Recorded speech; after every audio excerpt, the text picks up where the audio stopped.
c'est qu'il est. Tu vois, Ouais. C'est carré ou pas? Tu es prêt ou pas après? Regarde. Hop là. T'es un malade, Riyad. Frérot, regarde, dans tout le showroom là, c'est quoi la voiture la plus cramée que vous avez? Bah, c'est celle-là, frérot. Mais la plus arabisante, comme toi et Bah, moi, c'est le frérot. RS3 ABT. Mais là, il est chez les jantes. Alors, frérot, on va aller l'acheter. Frérot, il se masse, ça se voit, il a désactivé la batterie. Frérot, Isma, je l'ai filmé, non, il n'y a pas désactivé. Si elle fait ce bruit, c'est que c'est bon, ouais, c'est bon.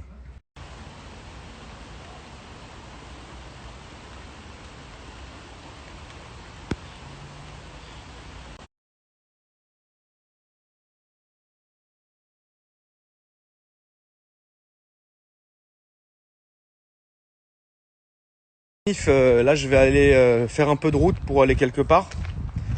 Bon, vous allez encore m'insulter parce que... Vous allez m'insulter encore, mais frérot, je sais même plus quoi vous dire.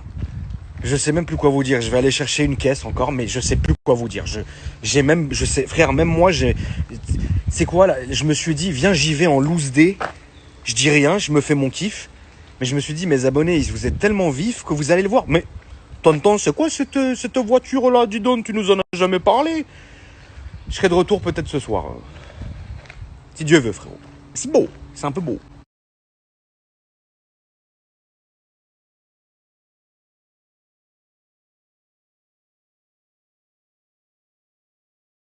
Donc je vais faire une petite mise à jour rapide les amis de toutes les bagnoles, de ce qui va se passer dessus, etc. Parce que c'est vrai que parfois je prends des décisions sans évidemment en avertir tout le monde. Tu sais, c'est un peu aussi normal parfois. Mais de temps en temps j'aime bien quand même faire une espèce de mise à jour en disant bah, rapidement ça c'est comme ça c'est comme ça. Parce que parfois les gens vont s'y perdre et c'est aussi évidemment en partie de ma faute. Pour la Barth qui est derrière moi, je vais faire les choses proprement et sobre. C'est-à-dire vite teinté. J'ai déjà là, dès que je suis arrivé à la maison, j'ai commandé l'admission forcée, Forge, avec le dump valve, les durites qui vont avec. Mehmet va venir dimanche pour faire une gestion sur la voiture, avec un petit pop and bang. Alors pas ce que j'avais avant, parce que c'était n'importe quoi. Mais là, je pense un retard à l'allumage de genre entre moins 5 et moins 10, un truc un peu propre, etc. Pour la ligne, je suis en train de me poser des questions. Je pense pas que la ligne directe, ça serait intelligent puisque bah, je l'avais sur mon ancien Abarth et franchement, c'était trop. Le bruit était dégueulasse. À la fin, franchement, c'était vraiment à chier. Donc du coup, je pense, par contre, je pense ouais, la décatalyser, ça c'est sûr. Pour entendre un peu le sifflement des turbos, et ça c'est enfin du turbo, pardon, parce qu'il y en a qu'un là-dessus. Mais je trouve que ça a un charme fou sur les Abarth quand t'entends vraiment le turbo qui siffle. Voilà, bon. Donc déjà décata. Ensuite, vous le savez, sur les compétitions, il n'y a aucun intermédiaire. C'est direct jusqu'au silencieux. Celle-là, elle a un Monza. Ça fait le taf, c'est pas ce que je préfère, mais bon, on verra. Je vais voir avec ProWeld dans la semaine ce qu'on fait. Soit on met juste un décata et ça suffira. Soit bah, on met un décata, un petit inter et pas de silencieux. Enfin, on verra bien. Voilà, ça c'est ce qui sera fait. Aussi, je vais commander lundi avec Mehmet les jantes OZ Rally. C'est moche, mais je trouve ça beau. Et je vais les peindre en or. Ce que je devais faire déjà il y a bien longtemps. Maintenant, cette fois, je vais faire. Mais je vais quand même garder ces jantes-là. Au cas où ça serait dégueulasse. Je vais pas te mentir. Ensuite, pour la Mégane RS, qui est là. Peut-être il n'y a plus de place, donc on les met devant la maison maintenant. Mais pour la Mégane RS, je reste, quoi qu'il arrive, persuadé que c'est une excellente voiture. Vraiment, c'est parfait. Voilà. J'arrive pas à trouver des défauts à cette bagnole-là. Mis à part, peut-être, et ça c'est encore une fois dû à ma faute, peut-être que l'agrément de conduite, à cause de la modification de l'échappement qu'on a fait, que j'ai demandé que ça soit fait comme ça, donc c'est vraiment de ma faute, parfois ça me saoule un peu. Je te cache pas que la voiture, quand tu attaques, t'ouvres avec, c'est très bien, ça fait très bien le boulot. Mais tu sais, le fait qu'il y a un kata et un FAP là-dessus, quand tu la conduis vraiment en confort, t'as un espèce de bourdonnement qui est incessant. Donc ça, c'est un peu chiant, puisque l'utilité de la voiture, c'est vraiment de la rouler pour le coup, celle-ci tous les jours. Ce que je fais avec d'ailleurs, vous me voyez. Donc je pense que semaine pro, on va avec ProWeld faire une mise à jour à l'échappement. Qu'est-ce que je ferai, comment on va le faire, etc. Ça, c'est encore... En fait, finalement, c'est la seule chose que je vais faire sur la voiture. Je pense qu'elle n'a pas besoin de plus. Elle est déjà très bien comme ça. Niveau esthétique, elle est très bien aussi. Maintenant, voilà, elle est déjà gestionnée. Il y a déjà une admission. Alors c'est pas une admission, une boîte à air vraiment faite sur mesure, etc. C'est pas une admission forcée non plus. C'est simplement un filtre BMC. Ça change strictement rien, je vous le dis, hein. J'ai foutu le filtre, ça n'a rien changé. Ni le bruit, ni ce que tu veux, il y a rien du tout. Voilà. Je pense que pour avoir un beau résultat d'aspirateur, il faudrait ajouter une admission directe, mais ça se fait pas encore, si j'ai bonne mémoire, sur les Mégane 4 RS. Mais la voiture est vraiment très très bien. Je suis énorme. En fait, je pense que c'est l'un des achats où je sais que je me suis pas planté. Parce que c'est une voiture qui est parfaite. Tous les jours, ça marche parfaitement bien. Quand t'appuies vraiment, c'est une voiture avec un châssis qui est mémorable. Et donc, du coup, c'est une très bonne voiture. Donc, la Mégane, honnêtement, vous attendez pas à des modifs dessus parce qu'elle est déjà très bien. Juste simplement, peut-être à une mise à jour de l'échappement. Peut-être décatalyser et défapper, mais en remettant le silencieux d'origine. Parce que, sur ce genre de voiture et surtout dans les années maintenant, dans les années actuelles, les silencieux sur les Renault Sport et compagnie sont déjà bien foutus. C'est de la merde. Le truc, quand vous le coupez en deux, vous regardez, c'est de la daube, c'est de la ferraille dégueulasse. Mais c'est con, mais ça fait quand même un certain boulot.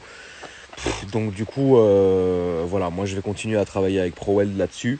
Je verrai dans la semaine, mais je pense, vous attendez pas à un truc de malade, mais je pense justement à un truc beaucoup plus aseptisé, mais plus cohérent, c'est-à-dire défaper et décatalyser pour la puissance et remettre le silencieux d'origine pour justement que ça soit beaucoup plus sobre. Voilà, ça c'est ce que je peux vous dire là-dessus. Ce qui concerne la R21 2 litres, elle est presque finie. Le détailleur a fait un boulot qui est monstrueux en fait sur la voiture. J'étais très réticent, moi vous me connaissez. Quand j'ai envie de changer l'intérieur d'une voiture, je me fais pas chier, je l'emmène chez le sellier. Il fait son taf pendant 2 semaines et je la récupère. Alors j'ai évidemment, et je pourrais jamais cracher sur la sellerie, parce que je pense qu'on pourra jamais réussir à faire un projet sans de la sellerie. Si demain vous voulez faire un volant, si demain vous voulez faire un pavillon, si demain vous voulez faire quelque chose en sellerie, c'est très bien. Donc inutile de penser que ce que je suis en train de faire pour la R21 remplace la sellerie. Là, ce que je fais pour la R21, c'est complètement différent parce que c'est de la restauration à l'origine. Donc du coup, ce que le détailleur a fait, c'est une très très bonne chose. Foutre la bagnole en sellerie, payer 4000 balles pour refaire un intérieur complet, c'est une chose. Maintenant, mettre la voiture, garder le code couleur d'origine, garder l'intérieur d'origine, simplement venir rafraîchir tout ça et le remettre à neuf. Et vous voyez le boulot qu'il fait quand je vous envoie les stories sur mon Insta. C'est un boulot qui est monstrueux. Donc ça, l'intérieur sera parfait. Je n'y ajouterai rien. Je me suis quand même permis, frérot. Et encore, je suis pas sûr de moi. C'est juste un petit caprice débile. J'ai voulu changer le volant de la voiture. Alors le volant, j'ai reçu le moyeu, comme je vous l'ai montré. J'ai pas reçu le volant encore. Je devais le recevoir aujourd'hui. Il y a eu du retard. C'est comme ça. Bon, vous savez, en ce moment, tout a du retard. Donc bon, c'est comme ça. Mais en tout cas, je vais voir pour le volant. Alors ça va faire en rigoler plus d'un, hein, mais on ne sait pas encore. Soit je garderai ce volant-là s'il me souhaite, s'il me fait kiffer, soit je remettrai le volant d'origine. Enfin bref, ça c'est pas la question. Donc l'extérieur de la voiture, vous le connaissez, il est déjà nickel. Donc ça, il n'y a aucun souci là-dessus. Vous avez vu, la peinture, elle est parfaite, elle vient d'être faite. Il faudra simplement, une fois que je la récupère, je pense cette semaine, que j'attende de 10 jours. Et je vais l'emmener ensuite chez le préparateur. Alors c'est un préparateur avec lequel j'ai jamais bossé. Je tiens à garder, entre guillemets, le préparateur secret jusqu'à la diffusion de la vidéo de présentation de la Renault 21. Parce qu'en fait, c'est pas le genre de préparateur qui va chercher le buzz ou quoi que ce soit. Il s'en bat les couilles. Il est payé pour faire son taf et il le fait vraiment très bien. Et il le fait d'une certaine manière. Peut-être, je pense que cette voiture devait aller que chez lui. Je pense pas que cette voiture convient pour le genre de projet que je vais faire pour aller chez pas n'importe qui, parce que j'aime pas ce mot-là. Mais en gros, faire le projet que je vais faire sur la R21, ça ne peut aller que chez lui dans ma tête. Voilà, ça c'est le genre de mec que tu vas voir au moment où tu vas faire un gros projet. Le reste, c'est très bien, mais chacun, entre guillemets, ses modèles et ses voitures. Ça, j'aurais fini avec la R21. La voiture va rester esthétiquement pareille. Il n'y a pas de projet esthétique. Les gens à qui j'ai envoyé mon projet pour mettre le kit carrosserie de l'Europa Cup m'ont jamais répondu. Et au final, je me dis que c'est un peu dommage de mettre un gros kit carrosserie sur une voiture comme ça, même si je trouve ça sublime. Mais ils m'ont pas répondu. Ils m'auraient répondu, oui, j'aurais acheté les pièces, je les aurais peints, je les aurais stockées, je me serais dit un jour je vais les monter. Mais pour l'instant, ils m'ont pas répondu, je pense pas qu'ils me répondront un jour. Donc je m'en fous. Concrètement, je préfère limite garder la voiture d'origine.